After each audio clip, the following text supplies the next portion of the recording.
एक बहुत बड़ी खबर सामने आ रही है और ये खबर है सोने और चांदी को लेकर।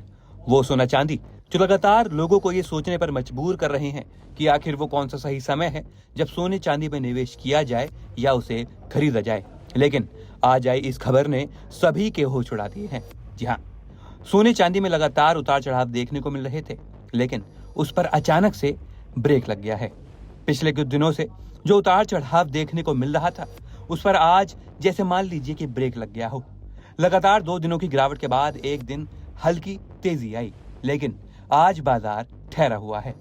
इससे पहले राजधानी दिल्ली में 3 दिनों के भीतर 24 कैरेट सोना प्रति 10 ग्राम का भाव 1850 तक सस्ता हो गया था, जबकि 22 कैरेट गोल्ड के दाम 1700 तक फिसले थे।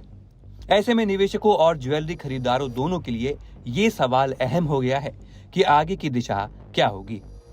अगर देश के प्रमुख शहरों की बात करें तो 24 कैरेट सोने के दाम इस समय लगभग 1,57,900 प्रति 10 ग्राम के स्तर पर दिल्ली और लखनऊ में बने हुए हैं।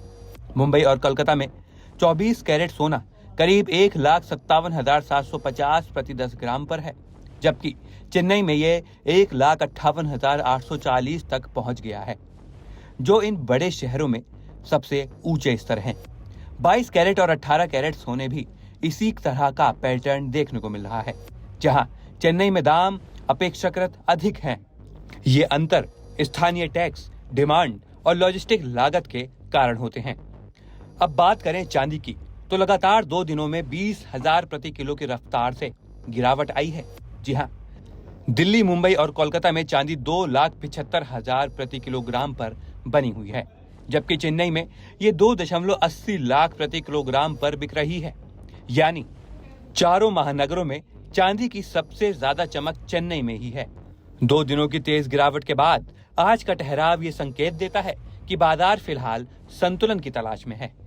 पिछले कुछ समय से सोने और चांदी की कीमतों में तेजी के पीछे कई वैश्विक कारण रहे हैं। टैरिफ वॉर, जियोपॉलिटिकल टेंशन और केंद्रीय बैंकों की नरम मौद्रिक नीतियों की उम्मीदों ने निवेशकों को सुरक्षित निवेश विकल्प की ओर मोड़ा है। सोना पारंपरिक रूप से सेफ हेवन एस्टेट माना जाता है, जबकि वैश्विक अर्थव्यवस्था में अनिश्चितता बढ़ती है।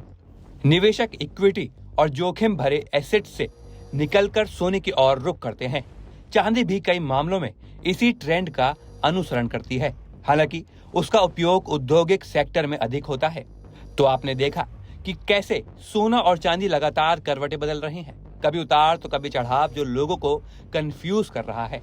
इसलिए जब भी आप घर से बाहर सोना या चांदी खरीदने निकलें तो हमारी इस रिपोर्ट को जरूर देखें, सोचें फिर खरीदें।